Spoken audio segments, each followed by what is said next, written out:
Well, a warm welcome to you all, ladies and gentlemen. I'm Paul Ennells. I'm the Trust Chair, and I'm here to welcome you on behalf of the Trust to this evening to what I hope is going to be a really great event. The opportunity to learn a bit more about the vision of the Bobby Robson Institute, but also to take advantage of the fact that last Sunday it was International Women's Day. I have to say I was in a little bit of trouble with my wife, who, when I tried to explain that I was out this evening because I was at an International Women's Day function, she did ask a little bit about what qualifications I've got to undertake that. I tried to persuade her that actually, if we genuinely want to be moving towards equality for women, we can only do it when we also get the support of men. But I'm glad to say that most of the hard work and all the intelligent work is going to be undertaken by our various colleagues from the panel behind me. I have been trusted, though, with the housekeeping, which is something. There's not going to be a fire alarm, if a planned one. If the fire alarm goes off, the staff will give you very clear instructions about where to go. Normal stuff about mobiles, please. But apart from that, I think we're kind of good to go for the event. International Women's Day this year has got a really nice theme of give to gain, which is an international theme, and it's one that's quite important to us because an important part of the work, what we're talking about this evening, is the fundraising appeal for the Sir Bobby Robson Institute. And that concept of give to gain may be strange to some people, but it's not at all strange to those of us in the caring profession. I think we all know within the Trust, our frontline staff who are providing care to our patients, we know that they like to give. We know that it's in their nature to be givers, and we know that that provides a lot of feedback and positive affirmation to them, which doesn't go very far to make up for the fact that their salaries aren't what they might be able to get outside the public sector, but at least it is an important thing for those staff. And our volunteers, of whom we have many, many, know that they enjoy coming in because they wouldn't do it otherwise. And we know from the research that people that volunteer lead happier lives, they lead healthier lives, and they live longer. Volunteering, giving through volunteering, gives and provides gain for the volunteers enormously. And all of us that have worked or been involved in charities know that the process of seeking the support from donors isn't just asking for their largesse, although that's an important part of it. It's providing an opportunity for people to be part of something bigger than themselves and to provide that kind of gain to them of feeling they've contributed to a great cause. That kind of feeling which often many of us can't get in all of our day-to-day life, but can sometimes get through philanthropy. So I think I better cut my losses. And before I hand over to the panel, we've been joined by the Mayor, by Kim McGuinness, and I've just imposed upon her to ask if she would be willing to just say a couple of words of introduction as well. Kim. Well, thank you so much. It's so nice to see everybody, and what a brilliant room. I cannot think of a better way to celebrate International Women's Day. What a panel, by the way. Incredible. Some incredible women from across the region, but also what an absolutely brilliant cause to be coming together around at such an important landmark. Now, my view is that International Women's Day is a day that just reminds us to recommit to those things. And actually, we should be living those values every single day. And as a region, you'll know that we're ambitious. I know you all share that ambition. We want to be known for the things that we're really good at. And this, the Sir Bobby Robson Institute, and the cancer care that is provided here as a direct result of the work of the Sir Bobby Robson Foundation, is a great example of something that we have become really good at in this region because of all of that. And so now it's time to take the next step. And I'm dead proud that, they want me involved as mayor to stand behind this project and to say, the region will give its full backing to this, because with our growth plan that puts life sciences right at the centre of everything that we're doing, with our fantastic leading universities in the region, with the institute it is now, it's absolutely the right and proper step that this now has a proper home, a proper facility, a proper building. The other theme for the North East is that we do not rest on our laurels. We crack on and we get things done. And coming up now is a landmark, a massive moment for the Institute, as ground will break on the new Bobby Robson Centre just next month. Now, that is massive, but it doesn't necessarily mean it's a job done. And I love that attitude. You break ground regardless, because we are going to get it done. But I'm a politician, I don't mind being cheeky. The fact of the matter is there's still a big job of work to be done to complete that funding package that needs to complete this amazing centre. And unapologetically, I'll say, whatever you can do in this region to put, to get behind that and to support this charity to do this incredible thing and to make sure that we have this leading centre continuing to do leading research, continuing to change, improve, save lives right here in the Northeast, I want you to do it.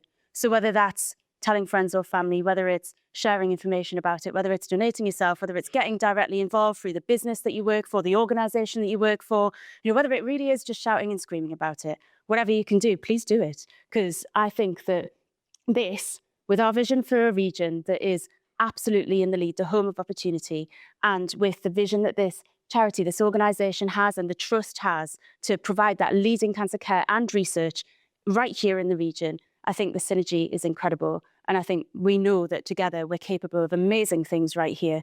And this can be a real jewel in our crown. So I won't say anything more. Thank you for having me. And I'll hand over to this absolutely amazing panel that you've got for this evening. And I hope you all enjoy it. Thank you.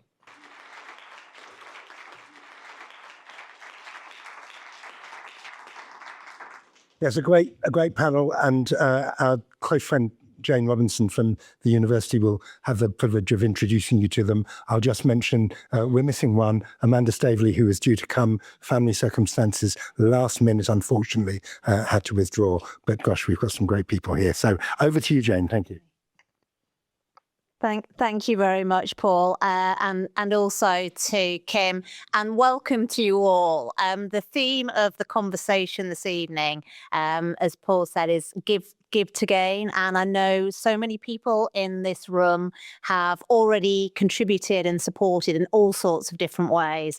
But as Kim was saying, it is a really exciting time for this project, and we're delighted to be joined by a fantastic panel who are going to tell us a little bit more and to talk about that theme of women's leadership and the roles that they've had in the region. I think it's also really fitting, as well as International Women's Day, that the 25th of March is the anniversary of the launch of the Sir Bobby Robson Foundation.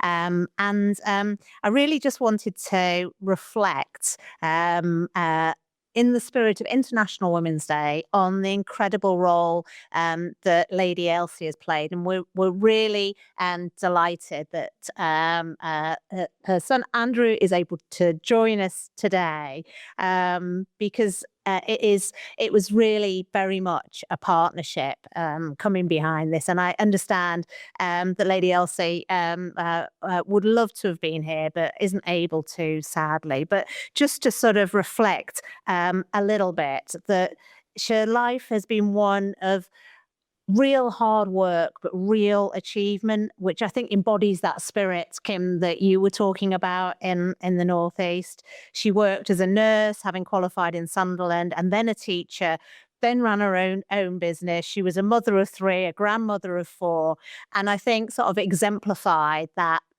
sense of really making a difference and just rolling up her sleeves and getting on with it. And of course, Sir Bobby's career took the family all over the world, and I'm told move house 27 times. So but I think when they came back to the Northeast, obviously to Newcastle United, quite reasonably, so Elsie said, I'm not moving again. So as sort of stuck to being in County Durham. But obviously the experiences of Sir Bobby and Elsie brought them into contact with the Newcastle Hospitals charity and with Ruth. And I think I'm going to introduce the panel in a moment. But I think, Ruth, maybe just before we do those introductions, do you want to just say a little bit about how those first meetings went with Elsie and Sir Bobby? He was referred to me because of the sort of cancer he had. And I met him as a patient. And when he then helped and set up the foundation, actually managed to, probably better than me, do that flip between managing me or just sitting down and being a patient. He had a sort of cancer at the time, not now, but at the time, we didn't have any good treatments. And he went on a clinical trial. And I'd actually said to the research nurses I was going to meet him and would talk about a trial. And they said that it might be a bit more complicated. And they said, it's a patient. You just do what's right for a patient. So, and I think he said in his last book, you know, they didn't have a good treatment. They hadn't had a new one for my sort of cancer for 40 years. So why would you not go on a trial? And that has been fantastic for us because people have said if it was good enough for Bobby, it's good enough for me. So we had a lot more referrals and interest from the Northeast in trials. But we were also due to move over here to the new cancer centre. But a trials unit, because all the drugs we have are not yet licensed, so they're not NHS funded. We cover our own staff and those sort of costs, but needed to cover the area. And the trust has always been fantastically supportive. We're both trust and university. It is one of these partnerships because, as I was saying to you earlier, the 4 consultants who run the unit, we're all employed by Newcastle University. You know, we're clinical academics, but we work as honorary NHS consultants. But we were going to move over here and we needed £500,000 to kit out the new unit. And I asked Sir Bobby if he had any local business contacts, because we were writing letters to try and fundraise. And it was that sort of flip. He said, so I need 2 pages in writing. So I wrote 2 pages about what we were trying to do, and he took it away. And then he was in for treatment and I was passing. He said, sit down, I need to talk to you. Elsie and I have decided, and Elsie and I have decided we are going to do this. We don't know if it'll work. We're going to set up a foundation and we're going to try and raise that £500,000 for you. And so much has happened since then. And I was just saying, it was so lovely to have those photographs, which I think really tell a sort of powerful story about Sir Bobby and Lady Elsie. So we're going to hear a little bit more about this. And I do want to just take a moment to introduce our fabulous speakers, because this is absolutely about celebrating International Women's Day. And I'm delighted to be joined by Michelle Percy, who I think many of you will know. Michelle is Chief Executive of Develop North, which is the Northeast-based investment company, really sort of focusing on residential and commercial real estate, which is will make a huge difference in the region. But of course, many of you will know Michelle as an experienced regeneration professional who has worked in both the private and public sector, most recently in Newcastle City Council. And of course, we've been very fortunate from the university's point of view to work very closely with Michelle on the development of the Helix site. So Michelle, really delighted to have you here. And we were talking earlier that, alongside your professional career, many roles supporting organisations and charities in the region as well. So you bring a huge breadth of experience. Likewise, absolutely fantastic. I think we've just heard from Ruth. Ruth, we are very proud as a university, is one of our leading academics, a professor of experimental cancer medicine, and an honorary consultant medical oncologist at Newcastle hospitals. And following degrees at both Oxford and Cambridge, she came to Newcastle and now obviously directs the Sir Bobby Robson Trials Research Centre, and is really leading, as you've heard, on the Sir Bobby Robson Institute. So, and also many national roles as well with Cancer Research UK, and elected a fellow of the Academy of Medical Sciences for her work. So we have huge expertise and a driving force behind this initiative. And then, of course, coming to Anne again, someone who I know many of you will know well. Anne Rees is clearly chair of the Rees Foundation, which was established in 2007 to really support the long-term sustainability and prosperity of this region.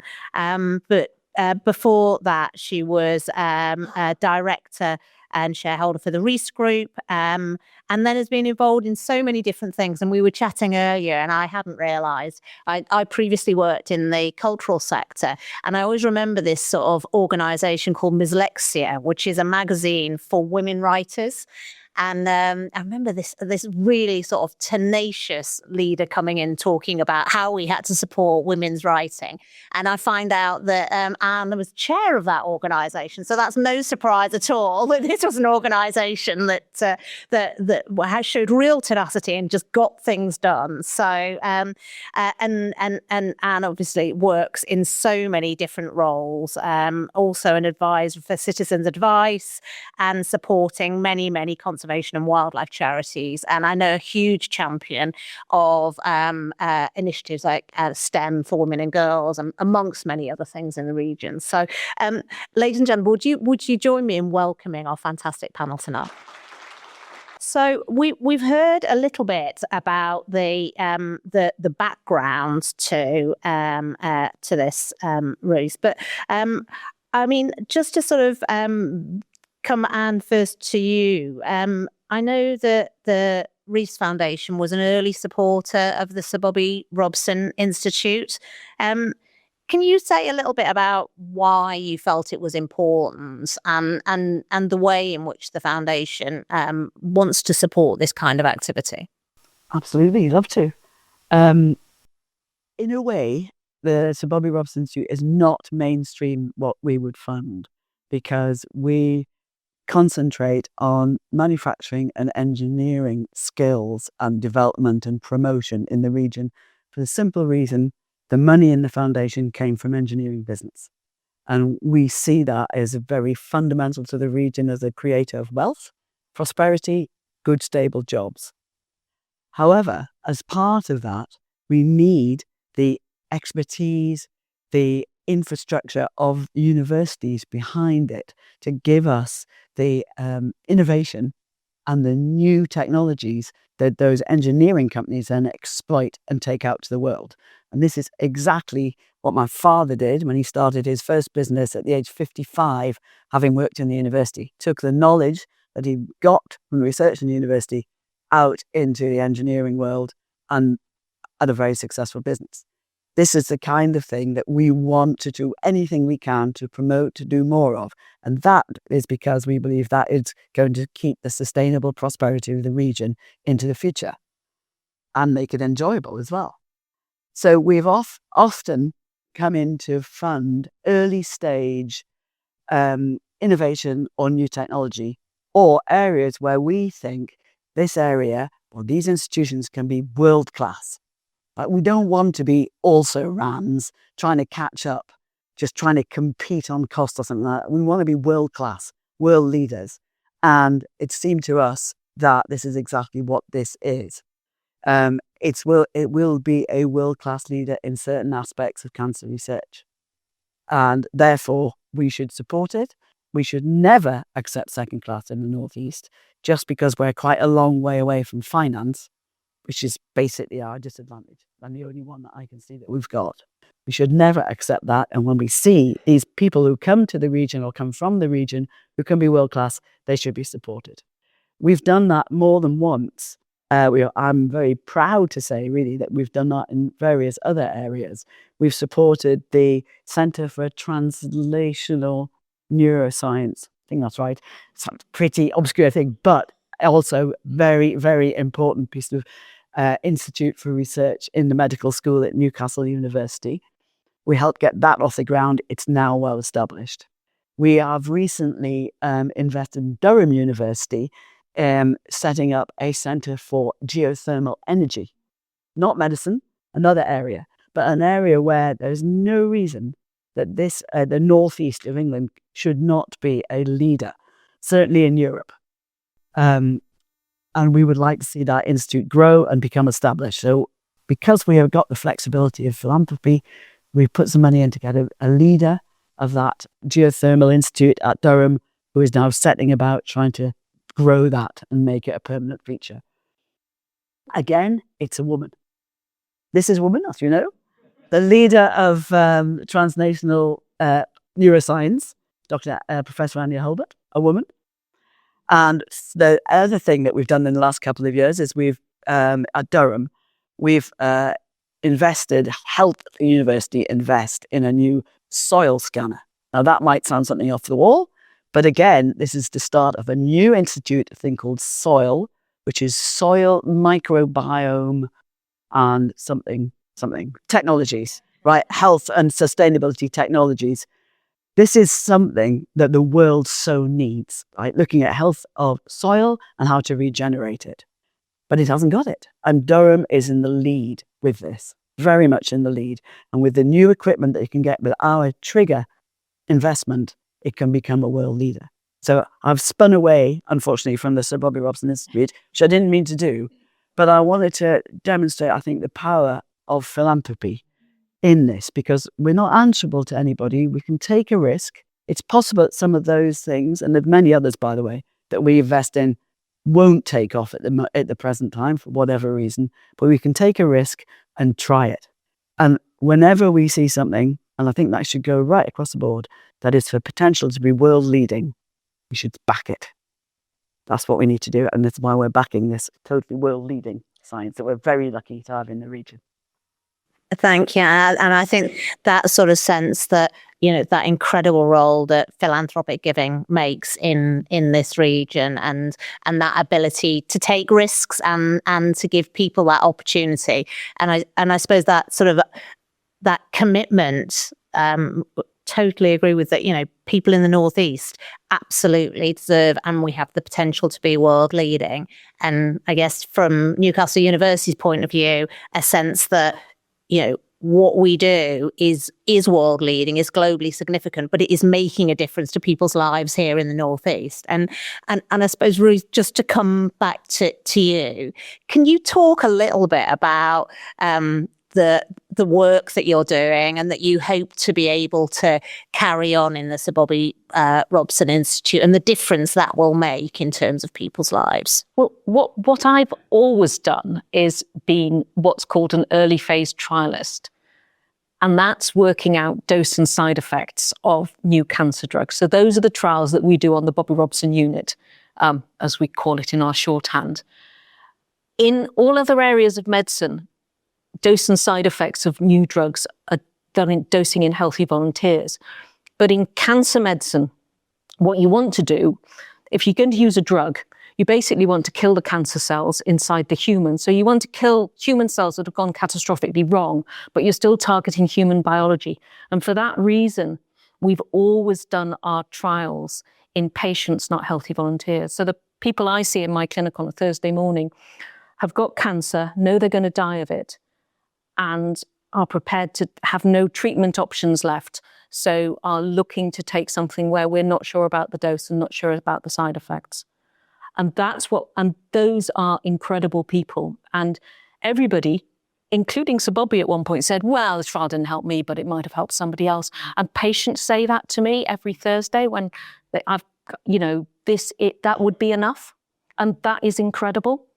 So that's what I do. But in the vision of the Bobby Robson Institute was to go bigger, because when you've worked out dose and side effects, you've got a signal that a drug works. You need to do those other stages of trials. And there is a parallel team that does that.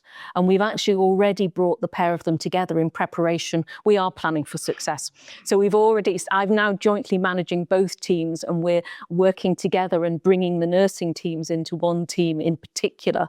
There's some regulatory sides where we remain a bit more specialized in the structure, so that we'll be able to do that all the way through from first in human dosing. And we've done that with 2 drugs that Newcastle University funded the scientists and then the medicinal chemists to make the initial compounds. And then we've gone all the way through to drugs that now are, well, in the UK, approved by NICE, so available, but available worldwide for cancer patients because they work. So that's what we do. And we want to be able to have that whole pathway, because really it's then more options for patients. And my driver for doing this, and Mark is already, Mark Robson and Andrew, but Mark more so because he and I work together a lot on this, saying, what have you got me into again with this? Because he said to me back in 2019, what do you want to do next? The foundation, the family is, Lady Elsie came to see me within a few days of Sir Bobby's having sadly died of his cancer, to say, we're going to keep this going as a family. We want to keep this going. But we ended up with, the foundation has been so successful, so well supported across the Northeast. Mark said, what do you want to do next? And I said to him, well, I've got a waiting list of patients wanting trials. I could just do with a bigger unit. And that's where this started from, but we have gone that bigger vision, so that it's wider than the Northeast, but for me, it's the 3.5 million catchment area. When Kim's heard me say this before, when I'm down in London, I have this picture of bits of the Northeast with Durham and the Lake District, and point out that it is all the nice bits of England that we get to recruit across, because we've got the North Lakes, Northumberland, County Durham, and bits of North Yorkshire is our huge catchment area for doing this. And we will recruit across the Scottish border as well, because it's often easier to drive to us than to drive to Glasgow. So, we were very flexible, but that, for me, that's what this was about, was that, people wanted trials, people were waiting. And a third of the patients referred to me at the moment get more poorly and aren't well enough for a trial, and I'm turning down a third of the trials we're offered. Well, there was just a mismatch. And we said if we had a bigger unit, we could do more. I think that kind of sense of generosity and what people gain from thinking, if this doesn't help me, it may help others, is so powerful. And I remember one New Year having a patient come in, first patient I saw in the year, put an envelope on the desk and said, my mum died just before Christmas and she knew I was coming to see you. So here's the funeral donation to go into your foundation. And he said, and I'd like a trial. My take on this is 10 years ago, somebody else sat on this trial and I've had 3 years of good treatment. So maybe it's my turn now. I'll do a trial. That's just incredible what people will buy into and how much people understand about the uncertainties. Yeah, really powerful. Michelle, you come from a perspective of someone who's lived and worked in the Northeast for a long time, but bringing that kind of, I suppose, business and investment perspective to this. And we've got a fantastic image behind us. Can you say a little bit about, as someone who operates in that investment world, what a world-leading facility in the region looks like as an investment prospect? Thanks, Jane. I think it's probably worth explaining why on earth a PLC is sitting on this panel talking about this really important position. So at Develop North, we are the only PLC based in the region that is delivering only impact in the region. So to put it really simply, we are developing and driving a fund forward that is about investment and investing in the fund. But the spoils of that are delivered only in the Northeast. So the impact is only in the Northeast. And that's really important because there's £100 billion of our money in ISAs and pensions that is our money. And not 1 penny of that is spent in the Northeast. Imagine what 1% of that could do in philanthropy and in business and investment, only benefiting the Northeast. And the important thing about that is that we are raising money in the UK, in the Northeast and overseas. So when we, and myself and my colleagues, go to anywhere overseas, we're able to talk about the differentiator of world-class science. So that we're not just, and Anne's right, we're a long way away from London and a long way away from finance. And I can't tell you the conversations, which has brought a lot of fun actually, with stockbrokers in London who don't quite say, but it's on the tip of their tongue, is Newcastle in Scotland, because it's just so far away. But actually, we're shipping our money off to these places. And what if we were able to create something that is a gateway into the Northeast? And so being able to talk to overseas investors who have an interest in the Northeast for all the things we know, sovereign wealth funds, Newcastle United, couldn't do anything without, talking about our beloved Newcastle United. But actually that has opened up the sort of global platform for us to talk about the Northeast and the region. And when doing so, those 3.5 million people that are benefiting or will benefit from this foundation and this next unit are all that is a huge impact on their lives. But actually that has a global impact in the world leader in science that we're talking about. So it's just a really simple differentiator, and those world-class positions and leading in research, impacting our lives here in the Northeast, but also being able to tell a really important, powerful story. And it is really unique. We are a region of really resilient people. Our industrial heritage is informing the world from this spot in the Northeast that is not in Scotland, but adjacent to. And that gives us a really powerful story to talk about. If you're investing in our space and in our place, this is where we are delivering this type of world-class science. And so from an investment point of view, it is just a really powerful indicator of what the Northeast is capable of, but it's a stable place in which to put your money.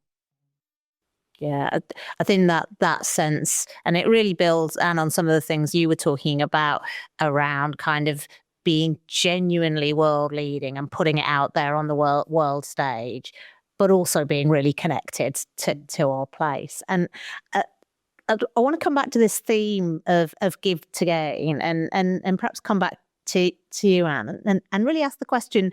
You've talked about the kind of what the motivations from the foundation, but in getting involved in these sorts of projects, whether it's through the foundation, whether it's about contributing your time, your knowledge, your network, what do you get from it?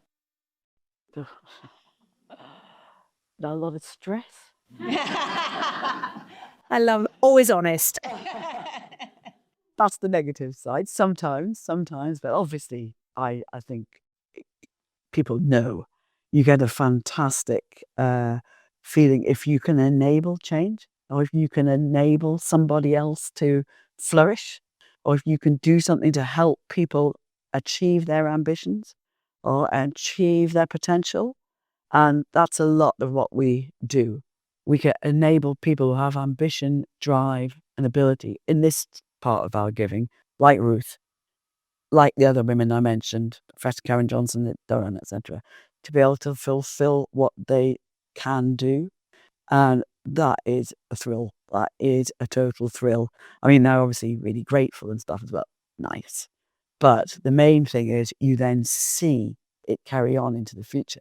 And we've been going long enough now to see some of our projects bloom, and with some of our kids. So we've helped get into STEM or helped get into engineering school, and such like that before couldn't for whatever reason, or they took on one of our scholarships, or they went on one of our education enhancement courses at school, and then get to university.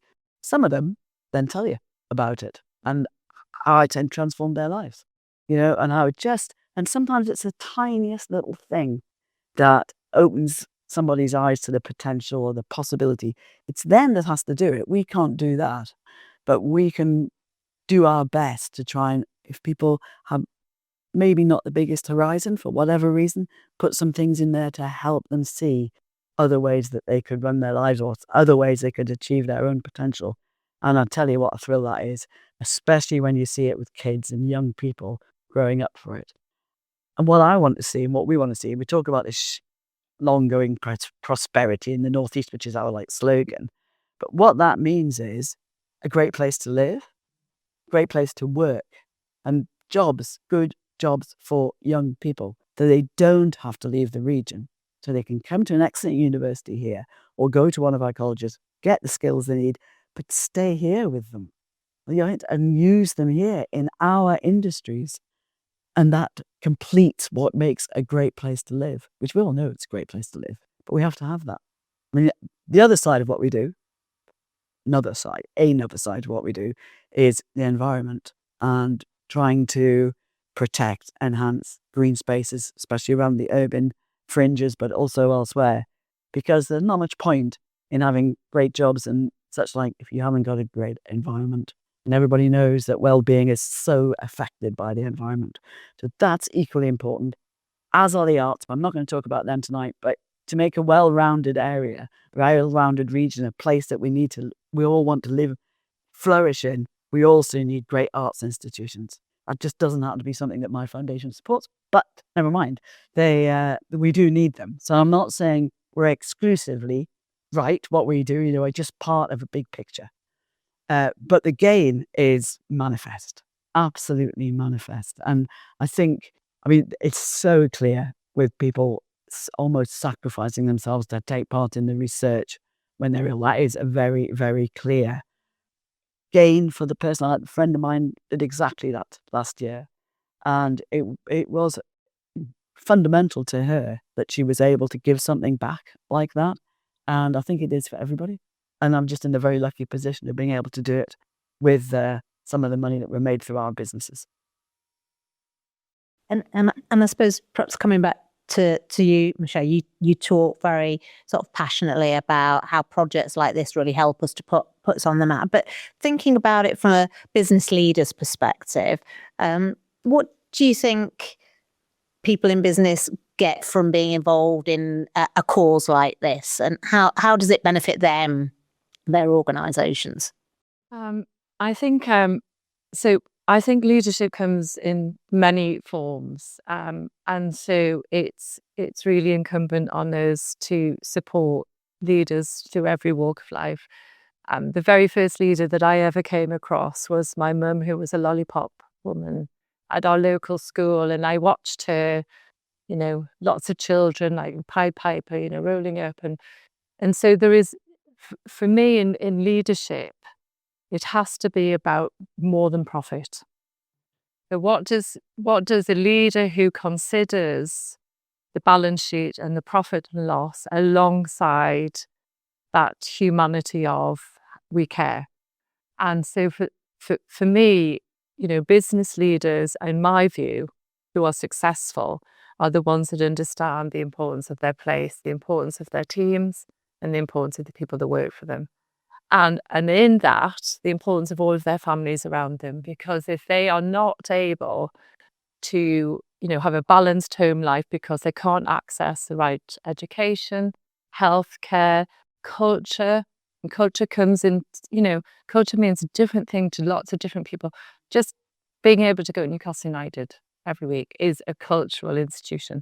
If we can't get that balance, then, it has to be further than the balance sheet. And so it is, for me, being able to support in this space, whoever we are, and the people around us who have access to all of that healthcare and have the ability to afford it. And, we are hugely lucky to have an NHS that is working with us.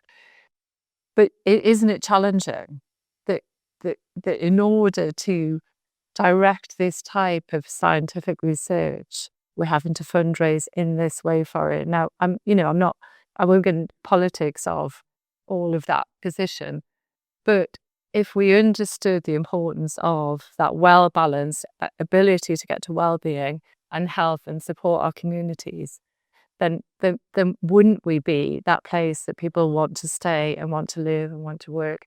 So for me, that leadership has to be about that all-encompassing. It has to go further than profits. Thank you. And I think we've heard a lot from all of the panel about, this project and how it really exemplifies a sort of sense of connection to place, ambition, making a difference in people's lives. And in order to do that, we need to work in partnership. And I was really interested, Ruth, earlier, you were sort of talking about, the way this project really sort of brings different partners together. Can you say a little bit more about how that works and what your hopes are as the Institute develops? So, yes, it always has been a partnership, and the Trust and University we know that patients do better in hospitals that are research active. And that partnership that's between the medical school and the trust, which is so well established. I mean, Chris would be able to say how long the medical school means, hundreds of years. So it was Durham's medical school, and now it's originally way back in the day. But Nearly 200 years, 2034. So just sort of save the date. Saves the day, yeah. But that's the sort of founding partnership. But this was that with local charities. And to be fair, national charities, I've had huge support over the years from CRUK, and they invested in Newcastle, their second ever academic drug discovery programme. There was one at the ICR, Royal Marsden in London, and they invested in Newcastle. So they did look north, was the second place. We also got drugs over the line before the Marsden ever did, which makes me very smug. In the science, chemistry, all the way through to the first in human trial, and then doing that in one institution. We did just kept our light under a bushel and went for it. And I think that is a Northeast thing to do as well. So they they do fund that on our 2 programme grants, the senior staff on the unit, which gives me that stability.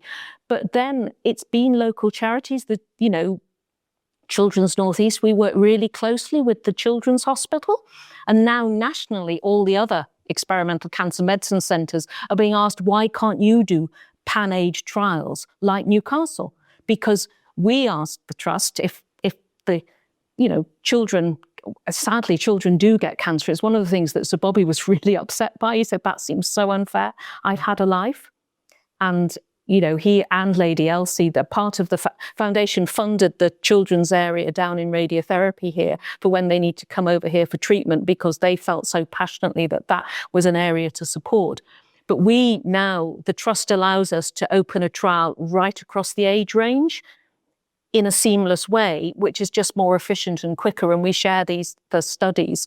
And it's those sort of partnerships. And then there was the Bobby Robson Foundation, which just allowed us to do so much over the last few years.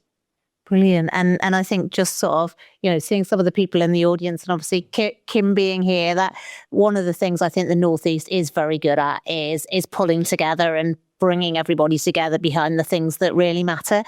So I'm going to now hand over to you, the audience. So we've just got sort of 10 minutes or so, but we've got such a fantastic panel here. I do want to give you the opportunity if you have got questions that you want to ask. So we've got a mic that I'm going to hand over now. So if you do have a question, if you could raise your hand and say who you are, that would be absolutely fantastic. Thank you.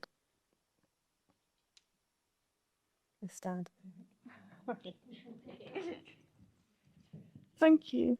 Hello, my name's Hermina Ely. I work with the National Innovation Centre for Rural Enterprise, part of Newcastle University.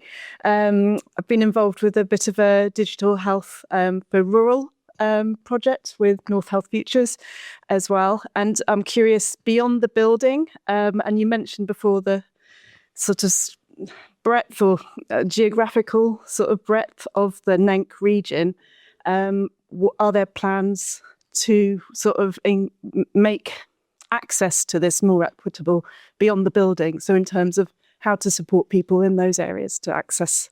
Absolutely. And I mean, we've got a very bright young thing coming up doing her PhD who's been looking at this, and she grew up in Glasgow and absolutely passionate about equality, and looked at the demographic and the postcodes of our referrals. And as you might imagine, they are skewed a wee bit towards Gosforth, Jesmond. It's those who ask. And it's even worse when we look at who then gets onto a trial, because people are less fit from the more deprived areas. So we're aware of that. That, for me, is another of the drivers for this, because if I went out and said, we've got clinical trials, we talked about ways we might do outreach into GP practices, but actually I'd just add people to a waiting list at the moment, and more people would wait for trials. And I know that's unfair, but in some ways, this is a piece of work that, and Sarah will be doing her PhD by then with Linda in the Institute of Health Science at the university. This is when we will do the outreach once we've got the new building, because then we would have capacity. Because what I don't want to do is raise expectations when I know I can't deliver at the moment, because I've already got too many patients being referred who want to go on a trial. But that is really difficult. I mean, we are very digital. We were the bit of trust research that embraced digital in terms of having electronic patient records. We've been doing some research with wearables so that we can do some remote monitoring for patients as well, because of the big area. That was one of the goods of COVID, in that we usually were told we had to do all of our tests here. But if you do a full blood count, I'm sorry, there's a much bigger problem if it isn't the same in Carlisle as it is in Newcastle. It's not just the trial patients, the reading. If you're counting the blood cells or measuring the sodium, the results should be the same. So we have got that now flexibility we're building in to be able to, because Maryport and Whitehaven come to us. That is a really long way. I have a long-standing patient who comes from Belfast. It's much quicker for her to come on the EasyJet flight than it is for the people who drive from Maryport. And there was a bridge down for a while, and there was a huge detour for them. So those sort of outreach, that I think that digital empowerment is fantastic. And we would really want to embrace it. But my wariness is, at the moment, it would be raising expectations until we can get ourselves more capacity. I was doing a follow-on question. Professor Vicky Rand from Teesside University. So my background, I've worked at Newcastle for over a decade working on paediatric cancer, and obviously I've seen what Ruth's been doing and is a great leader and inspiration for people like myself kind of coming through the system. But I've been at Teesside University leading on the National Horizons Centre, which is a biosciences facility. I'm also leading on the North Futures around the networking. And looking particularly in the Tees Valley and the region and the health divide, we've got a lot big aspirations there to kind of obviously looking at kind of the how do we access the people who can't get here. And it's just thinking about what we could do together to kind of raise awareness, but also to get funding and support to be able to help people know that these things are there for them, but also be able to get them to the unit. Well, we can do that with whenever we cost up a trial, because we have to cover all our costs, we include taxis for the patients. And so for the vast majority of our trial, unless it's a very academic study where it's harder to get the funds, but for the and we have some philanthropic donations we're allowed to use for that, we actually do taxi patients, partly because we started doing it when we were at the old general site, because you could never find a parking space. You spend longer looking for a parking space than popping in to have a blood test. So we do have a really dedicated group of taxi drivers. It tends to be the same ones who will chat to patients all the way back to Carlisle or Middlesbrough. So I have a patient from down near Catterick. It's a long drive, but no, so we use the train a bit to be a bit more green for patients who are near a railway station, but we do actually try and make that easier. And that for me is more that we take a lot of time, and none of us know how much time we've got, but some people know their time is very precious, and they dedicate time to the unit coming up for all the safety checks we do. And we try and make that as efficient as possible, which was the other driver, to be able to do that. So I hope that doesn't put people off, because we can certainly, the first time I meet people, I assure them that we will then facilitate the trips up to the unit. Excellent. That's good to hear. Something we can also do through our the Torch programme, T-cell oncology research partnership that we have just recently set up. Something we can do there to kind of promote awareness. It'd be great to carry on that. Just kind of, it does feel like a really exciting time for this project. I suppose, can you just say in a few words, kind of, I suppose what your hopes would be if we were sitting here in 2028?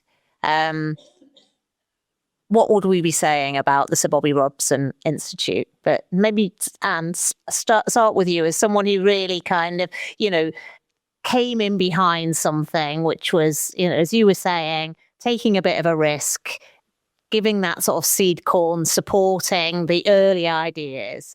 What would you hope had been achieved by the time this institute opens properly? I don't want to put too much pressure on the time scale.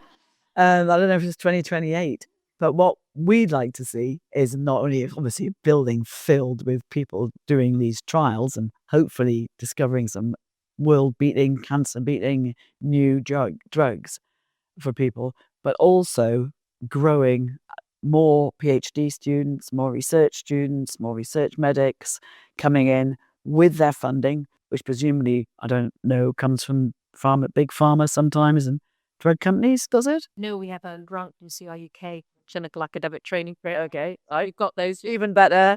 But yes, that growing and already having a reputation as, a fantastic world-leading place for people who want to research and who want to do well in this field to come to. So that's what I'd like to see. Michelle, from your point of view, take us to the future. What is it going to look like? I want to be a bit greedy. So it's exactly that talent piece, attracting talent, keeping talent here, and really driving this really important facility. But I'd like to think about where are we in 2038 and what does the Institute do for the city, the region, and informing the world. And so this should be the seed of much further investment, perhaps at the core of, we talked about before, perhaps at the core of a world-class scientific facility that informs lots of other supportive medicine that is clustering here on this site and maybe adjacent. And that's, that would be what success looks like, that it isn't just that 3.5 million people, but it actually has that expanse of going much further and is funded in a really sustainable way that is evergreen, and that we get to a place where there is not cap in hand, and that all of your colleagues are not doing this year after year as funding falls off the end of a cliff. How can we get to an evergreen fund and make sure that it is sustainable for 2038, 48 and beyond? Yeah, absolutely. I was thinking about, from the university's point of view, I'd probably split the difference and go 2034. Because as we were saying before, 2034 is the 200th anniversary of the university and the founding of the medical school. So I think the idea that in 2034, the Sir Bobby Robson Institute is not only putting the Northeast on the global map for world-leading research and making an incredible difference to people's lives, but it is also part of a wider ecosystem in the Northeast where there is a critical mass of that science and innovation that you've talked about. And I know through the combined authority, that ambition that this part of the world has absolutely the potential to compete across the UK. It already has quite a bit here, a bit there, bit there, bit there. The idea that Michelle's talking about there of having a science park, something similar to Oxford and Cambridge have both got them. Why can't we have one? Yeah, absolutely. And it's to be such a magnet for career as well, and for talent, as well as an inspiration to young folks living here as well. Yeah, I think, and I think that potential, and linking that with the success of the football club as well. What could go wrong? I thought we agreed we weren't going to mention that.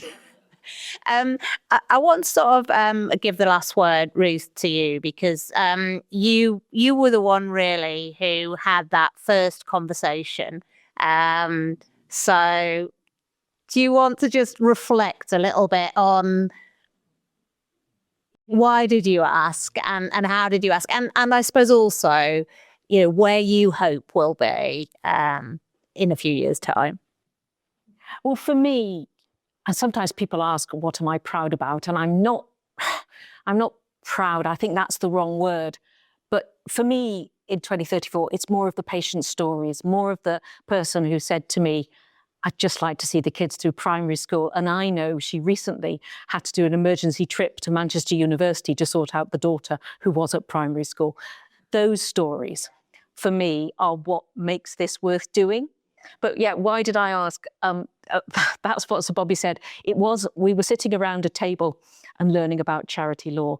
And we've been fantastically supported by the trust who offered to take the charity under their charity umbrella. So actually, they've done all the audit stuff and all the reporting. So that, you know, that, because that would have been a huge ask for a group of, and a lot of them in the audience, really loyal friends and of Sir Bobby's who came together to do this. But Sir Bobby looked at me across the table and said, "Why did you ask?" And then he sent me this photograph. This is an old-fashioned photograph. It's in my office. It's print. There isn't a digital copy. And just he's put it in the post with that written across the top, saying, "Why did you ask?" And glad you did. And he said this did matter to him, and he wanted to see it. So, yeah, what would I want? A thriving unit. I've got a succession plan. And we were talking earlier about women being empowered to do that. I've always been very clear. I've started handing things on so that this won't, you know, because this is not about me. This is about a team. But so that's what I would like, a thriving unit. And one of the nicest things that's been ever said to me was a new member of the trust who came around and said he'd walked onto the unit and was aware there was a team, that we work together because people believe in what they're doing. And we just have a bigger team in a much nicer place. And Derek's in the audience. Another drug that we could put on the side of the building. I was going to ask Chris, but he had to go out to do a phone call, if he recognised the structure. So the picture on the building is Derek. I did a talk fascinated by chemical structures of drugs because they have so many carbons in them. You represent the carbons as carbon rings. And that is a model of the structure of rucaparib, which is one of the drugs that we've developed, is what's on the outside of the building. And Derek's vision of trials being away from a place of darkness, moving a story of the building, moving to a place of hope, and it goes from dark to light across the building. And the light is in the patient area because our patients told him that they just wanted to see out. They want light. So that's what he's designed, a building with light for the patient areas. And it's just fantastic. Brilliant. Thank you so much. And I think that's a fantastic note to end it on. And absolutely that reminder that at the end of the day, this is about people and people's lives and the difference that it will make to people's lives, not just this generation, but generations to come. So now to interrupt and to say I'm just so grateful for all of you, and I know Amanda couldn't come. The support I've had, and from Kim, across the Northeast, for people who don't have to do this, who believe in what we're doing. And it's not just about bricks and mortar, it's about what we're trying to do for patients in this area and patients in the wider then as well. So please get behind us, those of you who are not, but I know lots of you in the audience are, because I think we will do this. We will get there. We need a bit more of a push. Mark said we're still all paddling like mad. He's fundraising down in London again tonight, having been here last night, but I think we'll do this. So thank you all so much here as well. And thank you. And I think, we heard from Paul and from Kim at the opening of this session. This is a project that is going to break ground next month. 80% of the funds have been raised, but there is more to do. And I think the spirit of the Northeast, and you've heard it tonight, that commitment, that ambition for this region, for the people of this region is really huge. There will be a fundraising campaign inevitably to get the project over the line. So I think from April, do watch this space. There will be opportunities to get involved, but also want to extend a huge thank you to you all for coming along tonight, for your support, for your interest in whatever form that may take. I think we've heard very eloquently from our panelists this evening around that theme of give to gain. In whatever form that giving takes, there is a huge amount of payback. And we are, of course, hugely grateful to Sir Bobby and Lady Elsie, who really have sort of been the reason that all of this is coming together. So we will draw it to a close. Thank you again. Would you join me in thanking our wonderful panel this evening?